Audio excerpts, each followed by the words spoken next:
Speaking of Armenia, might the Armenian prime minister suddenly resign? Many Armenians have spent the past 4 days taking to the streets demanding the Prime Minister Nikol Pashinyan step down. From his last broadcast appearance, he seems to be holed up, hiding possibly in a secret shelter. Why are the protesters so angry in the first place, you might ask? Well, interestingly enough, it's because their government signed a peace deal to stop the fighting with Azerbaijan. Yes, stop the fighting with Azerbaijan. Here's correspondent Yulia Shapovalova with more. Peace or just truce for Nagorno-Karabakh? According to the ceasefire agreement, Azerbaijan and Armenia must stop all the hostilities and exchange prisoners. Russian peacekeepers will be stationed in the conflict zone. The contingent includes nearly 2,000 military personnel with armored personnel carriers and special equipment. But according to the Russian foreign minister, there is no agreement allowing Turkish peacekeepers to enter Karabakh, even though Turkey previously said it was planning to send a contingent there. The latest is that a no-fly zone has been established over Armenia and the Nagorno-Karabakh region, according to the Armenian Defense Ministry, with exceptions for some flights. So the Russia-brokered agreement between Azerbaijan and Armenia on the truce in Nagorno-Karabakh, which came into force on November the 10th, has provoked huge unrest in Yerevan and calls for the resignation of Prime Minister Nikol Pashinyan. The document was signed after 2 unsuccessful attempts by Armenia to return Shushi, a key city in Nagorno-Karabakh.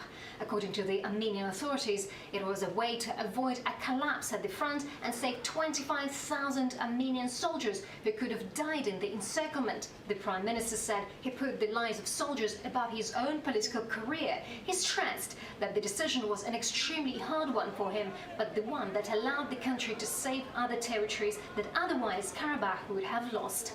2 years ago, when Pashinyan came to power, he was a national hero, and overnight he's been branded a traitor.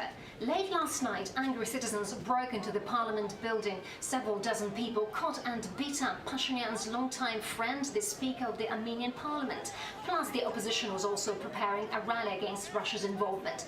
Meanwhile, in Baku, the agreement is being celebrated as a victory. Azerbaijani President Ilham Aliyev says the document was of historic importance for his nation and that now the military state is over, it is possible to move on to solve political issues. The territorial dispute between the Armenians and Azerbaijanis has been smouldering for more than a century. The fierce confrontation was extinguished with the establishment of Soviet power in Azerbaijan. During the years of the USSR, there was no open armed confrontation in Nagorno-Karabakh, but the contradictions did not disappear. And 3 decades ago, with the collapse of the USSR, it flared up into a full-blown war. 20,000 people lost their lives and hundreds of thousands became refugees. The region fell under the de facto control of Armenia. Since then, the Nagorno-Karabakh conflict was in a frozen state, with both sides vowing to resolve it by force. Analysts say that now Azerbaijan has been much better prepared militarily compared to the previous armed conflict between the states back in the 1990s. So the battles started again on September the 27th this year, with the use of armored vehicles and artillery in the Karabakh conflict zone. An important difference between the new round of the conflict is that hostilities were taking place along the entire front line. There was also an incident with the Russian military helicopter shot down by Azerbaijani air defense systems on the border with Armenia. Azerbaijan has launched an investigation and apologized for what it called a tragic mistake.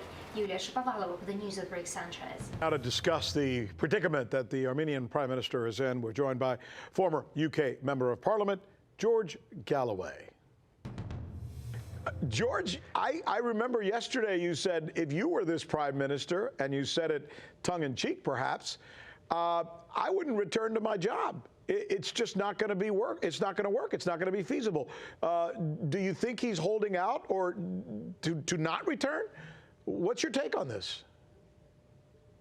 Well, he's in danger, there's no doubt. There's a highly aroused population, bitter at the pill they've had to swallow, which is the loss of territory that they have had since 1994. They gained it by force of arms, Rick, and if you live by the sword, you can die by the sword, and it's a lot easier to prevail than it is to suffer defeat, and they have suffered a significant defeat. No one should minimize the bitterness of the pill. This territory is sacred almost to the Armenian population there. It's another consequence of the breakup of the Soviet Union, a bit like Ukraine, a bit like some parts of Yugoslavia, Kosovo, for example, which is quite sacred to the people in Serbia, but which has now been lost as a result of conflict. And the people of Armenia can only console themselves with this.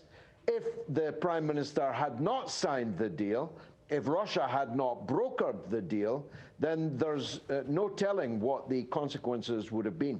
The military commanders in the field were very clear to the Prime Minister: we cannot hold this ground, we are in danger of being overrun, and ethnic cleansing on a large scale could well be the result. So they have given up a part of the territory. One day, I must tell you, I hope we both live long enough and that it's a long way off, they're going to lose it all, because this is Azerbaijan. It cannot go on forever that one state, Armenia, holds substantial territory inside the territory of another state, Azerbaijan. So I said to you, tongue-in-cheek, if I were him, I'd collect my books and leave. And he may well have done so. He may well be hiding out outside the country. He's definitely not going to be easily able to take up the reins of power again, Rick. George Galloway, my thanks to you.